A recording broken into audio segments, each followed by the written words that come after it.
My name is Lauren. I'm 42 years old and a mother of 3. During the hardest years of my 17-year marriage, when everyone else had given up on us, I held on to my husband even tighter. This story isn't just about a man losing his job. It's about how marriage doesn't survive on pretty words, but on real struggle, and how a woman, quietly but fiercely, can carry a life on her back. I met Ethan when I was 24. His eyes sparkled like a kid's. He used to say, "I've got big dreams, Lauren, but none of them mean anything if you're not in them." When we first got married, we lived in a tiny apartment with secondhand furniture, but Ethan was always looking ahead. He worked hard, got promoted. Eventually, we bought a small but lovely house in the suburbs. When our third child was born, I decided to pause my career. I'll never forget when he said, "You're the architect of this home." While he was building a future outside, I was creating a world inside. And then the pandemic hit. Ethan's projects started slowing down. Layoffs followed. Then one day, he walked in through the door, quietly, a bag over his shoulder, coffee cup in his hand, but his eyes completely empty. They let me go, Lauren, 8 years, and they just thanked me and showed me the door. The kids were in the kitchen having breakfast. We just sat there in silence.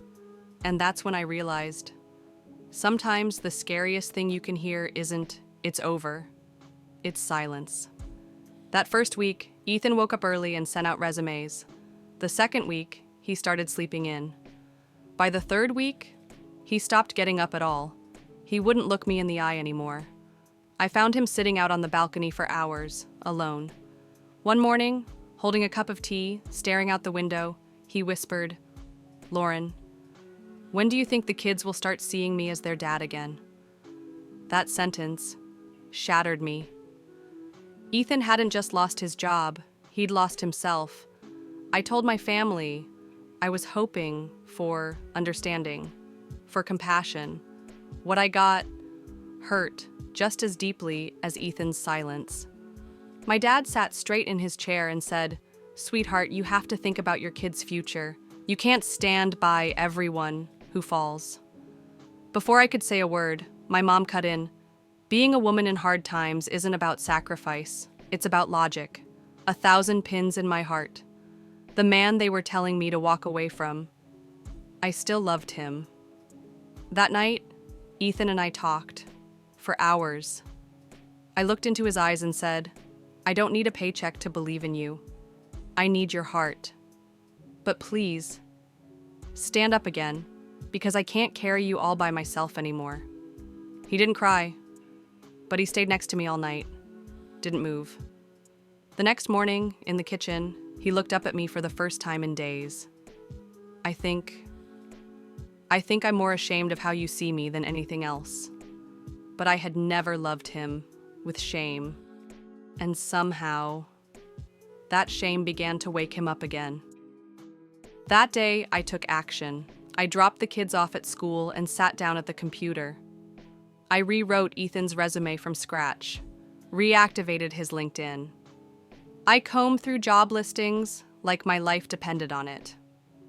The next morning, I made the coffee, set the cup in front of him and said, "Now I'm bringing you your coffee, because we're starting this together." Weeks went by with no replies. But Ethan started changing. He got up with the kids in the morning.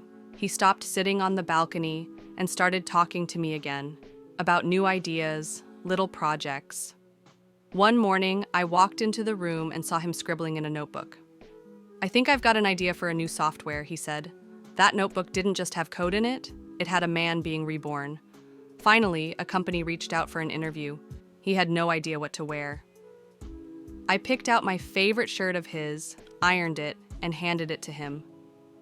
The morning of the interview, right before he walked out the door, he turned to me and said, "Lauren, if I don't get it, don't be upset. I just feel like myself again." And that's when I knew this wasn't just about a job. It was about reclaiming our dignity. The interview went great. A week later, he got the offer. It wasn't a huge salary, but it was from a tech company he'd always dreamed of joining. And honestly, We didn't care about the money. When he got his first paycheck, he did something I didn't expect. He went to the store by himself, bought all the groceries. Then he walked in, laid a bouquet of flowers and a box of coffee on the table. He looked into my eyes and said, "Now I bring you your coffee." And in that moment, all the silent battles I'd fought, all the nights I cried without making a sound, all the voices telling me to leave, they were answered. Things still aren't perfect, but we came out the other side of that darkness, together. I wasn't just his support, I was his second breath. And he taught me that real strength doesn't come from never falling. It comes from standing back up. Maya telling this story wasn't as easy as I thought it would be, but looking back now, I realized something. Even in the silence, I wasn't really alone. Thank you for listening, for giving me this space. Maybe my voice will reach someone out there, the way yours reached me. Sometimes a woman's silence is the loudest cry of all. Lauren found her strength in that silence, and now, with her voice, she's lighting the way for others. She shared her story with us, but really, she told a piece of all of ours. Lauren, thank you for your courage and for speaking from the heart. And if you have a story of your own, we're here because she's not alone, and neither are you. Real women, real stories. Share yours or find your voice in hers. This is sisterhood. This is strength.